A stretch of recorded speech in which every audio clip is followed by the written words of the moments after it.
Hello, welcome to News Now, Belmont Journal, News Show, and Community Update. I'm your host, Maribel Carvajal de Salazar. We have with us today Jessica Hausman and Jim Propp, co-chairs of the group Start the School Later. Thank you for coming on the show. Thanks for having us. Yep, thanks for having us. Jessica, you've been involved in this group for a long time. Can you briefly remind us the history of it? The history of Start School Later in Belmont has been, let me see, I started about 5 years ago, and Start School Later Belmont started 2 years before that. A lot of exploratory asking about, did the school committee know the science? And then we educated them and they were on board with it. But then the Belmont Middle and High School project came into view a couple years before 2017, and we had to delay the launch of further investigation into seeing if we could do Start School Later in Belmont until we could build a school for the 7th through 12th graders, so that we could all put the kitchen sink of changes into all of the schedules for everyone when we moved them to the various schools. So basically, we had a task force that occurred in about 2018, and a questionnaire that came out to parents. All of that was done through the school committee. Belmont Start School Later is in an advisory capacity when asked, and then the superintendent decided that school would start having the first period in the high school be a free period. Now, it wouldn't be able to have everyone sleep in through that period if they couldn't get to school on time, but more children would have access to healthier sleep times.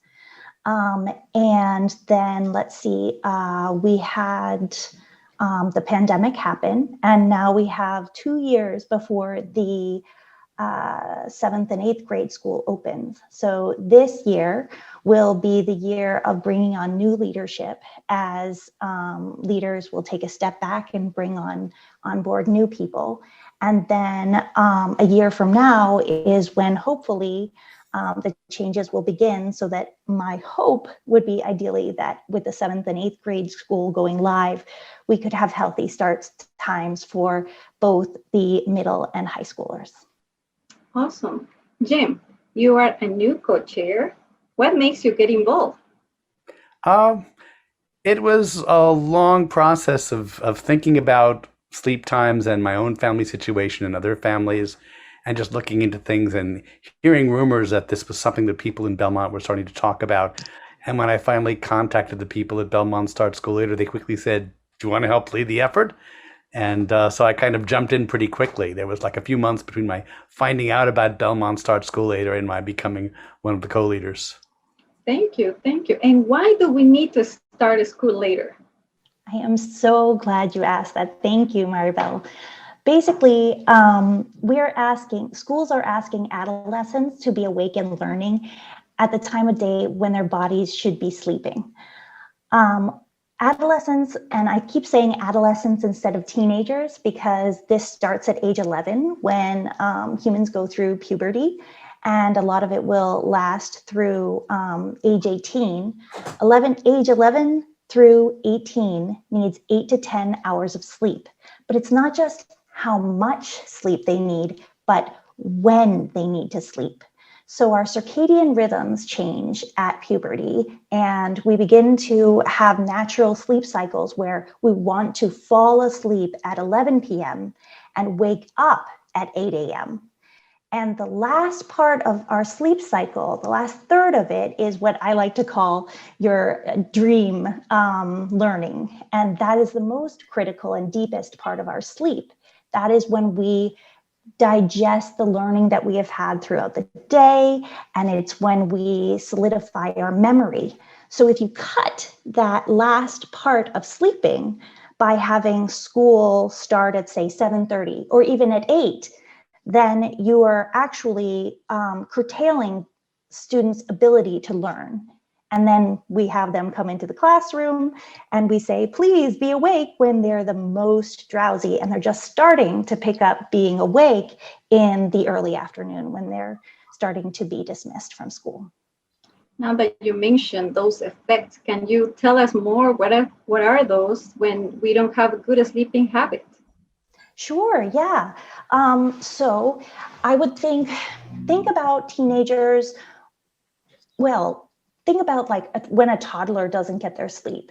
They have their own sleep needs. They have to have at least 14 hours of sleep at certain times. Adolescents need 8 to 10 hours of sleep at the right times. And when they don't get them, there's a number of things from depression, higher rates of risky behaviors, substance abuse, driving while sleepy, obesity, I think I mentioned depression, injuries during athletics, and the list just goes on and on. Essentially, it's like whatever time I start work at around 7.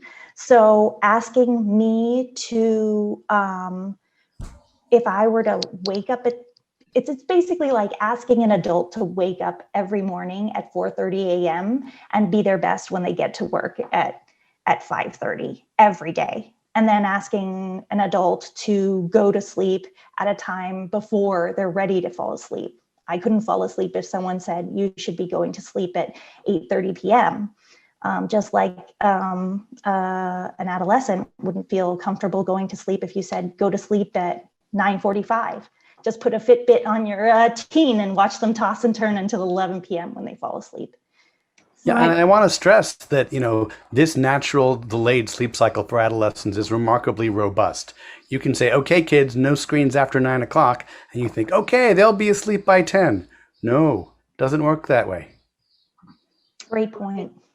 It's not just sleep hygiene. Yes. High school started school later since 2019, starting from 8 instead of 7:25. Did you get a feedback on this experience? I haven't yet. I have to say that I think that the superintendent chose 8 a.m. because it was the best that we could do at the time by putting a free period at 8 a.m. But remember, you're still cutting that critical circadian rhythm phase, sleep phase. So you cut it at different times of that sleep cycle. You still need that, and it abruptly turns it off. So I don't think you would see a great deal of difference until you actually started bell times at 8:30 a.m. at the minimum, 8:30 a.m. or later. Many schools are now putting in 9 a.m. just to make sure students can wake up at the healthy time and then get to school on time. And can I just jump in also saying that the healthy time is also the traditional time. These early start times are a recent phenomenon from the middle of the last century.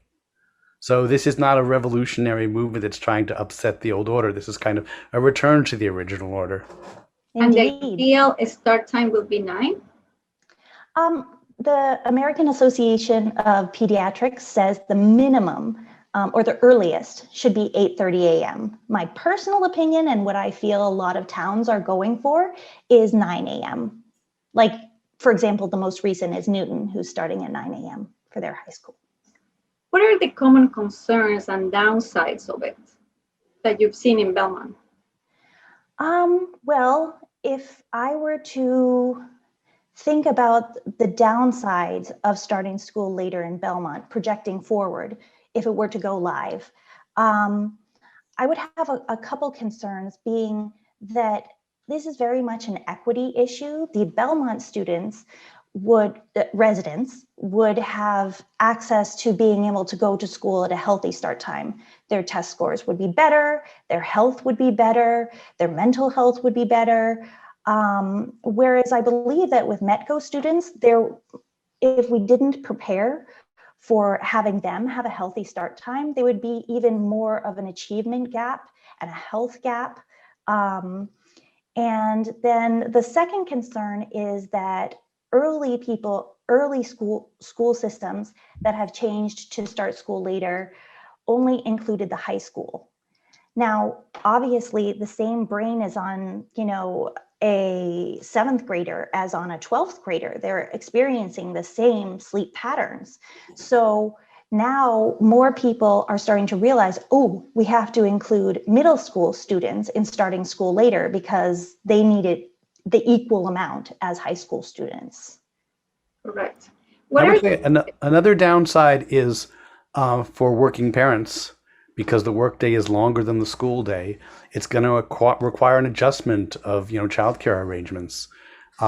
This is not necessarily a permanent problem because overtime demand and supply will come into some sort of adjustment, but it will certainly be an upheaval that will take some getting used to.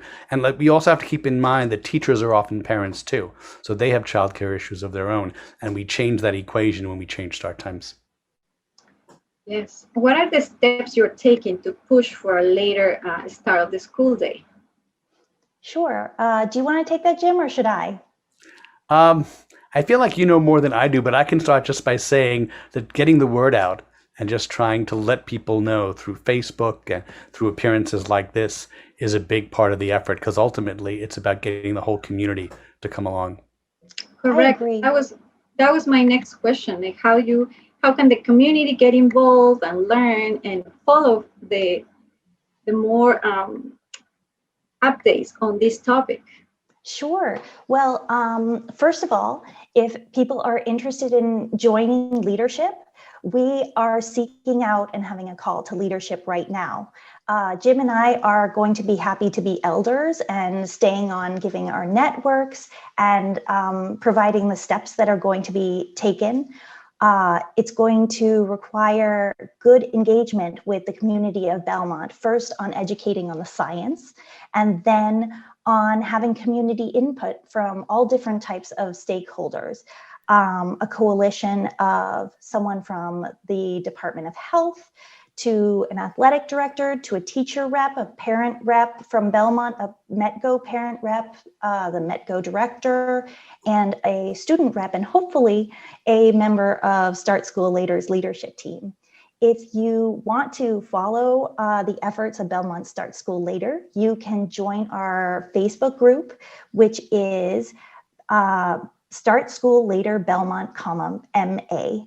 And if you'd like to learn more about starting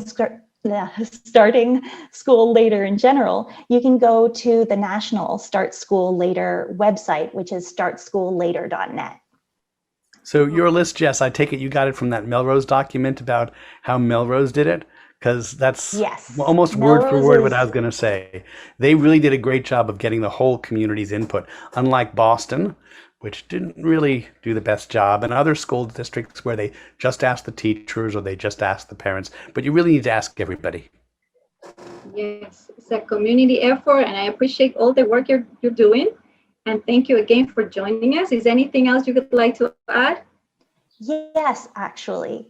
This study of this sleep science has been going on since the 1950s.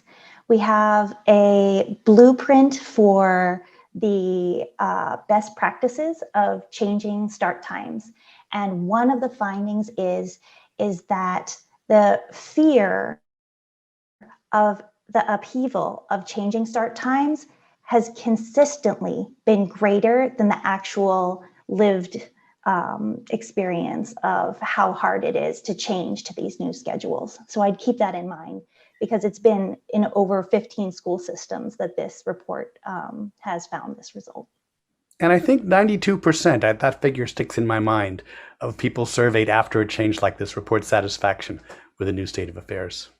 Thank you. So important to get all the information and have this support this activity. And thank you for coming to the show. We have Jess Hausman and Jim Propp with us tonight. And that's it. Thank you for watching. This is Maribel from News Now. Thank you. Thank you so much for having us.